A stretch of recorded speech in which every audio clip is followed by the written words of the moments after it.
Praise the Lord. 29ஆம் சங்கீதம் 11ஆம் வசனம். கர்த்தர் தமது ஜனத்திற்கு பலன் கொடுப்பார். கர்த்தர் தமது ஜனத்திற்கு சமாதானம் அருளி அவர்களை ஆசீர்வதிப்பார் என்று சொல்லி வாசிக்கிறோம். ஆம் பிரியமானவர்களே, நீங்களும் நானும் ஆராதிக்கின்ற தேவன் அவர் பலனை கொடுக்கிற தேவனாயிருக்கிறார். பலன் இல்லாதவனுக்கு பலனையும் சத்துவம் இல்லாதவனுக்கு சத்துவத்தையும் கொடுக்கிற தேவன்.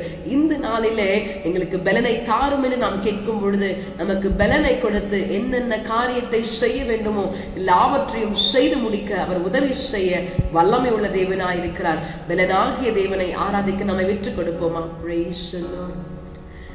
எங்கள் பலனே உம்மை ஆராதிப்பே, உயிருள்ள நாள் எல்லாமே.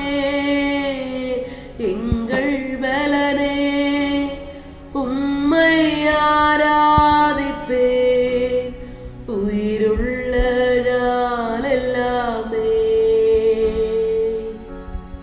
ஆமாண்டவரே, இந்த நாளிலேயும் எங்கள் பலனாக நீர் இருந்து நடத்தும்படியாய் நாங்கள் விட்டுக் கொடுக்கிறோம். பலன் இல்லாமல் ஐயோ என்னுடைய பலன் குறுகி போனதே, நான் இந்த காரியத்தை எப்படி செய்ய போகிறேன், என்னுடைய பணத்தின் பலன் குறைந்திருக்கிறது, என்னுடைய உடல்நிலையின் பலன் குறைந்திருக்கிறது என்று சொல்லி ஏக்கத்தோடு வருத்தத்தோடு கண்ணீரோடு கவலையோடு பாரத்தோடு சமூகத்திலே காத்திருக்கிற ஒவ்வொரு பிள்ளைகளுடைய எண்ணங்களை அறிந்திருக்கிறவர் நீர் பலன் கொடுத்து நடத்தும்படியாய் விட்டுக் கொடுக்கிறோம். நீர் ஆசீர்வதியும். இயேசுவின் நாமத்தில் ஜெபிக்கிறோம் பிதாவே. ஆமென். God bless you. Have a blessed day.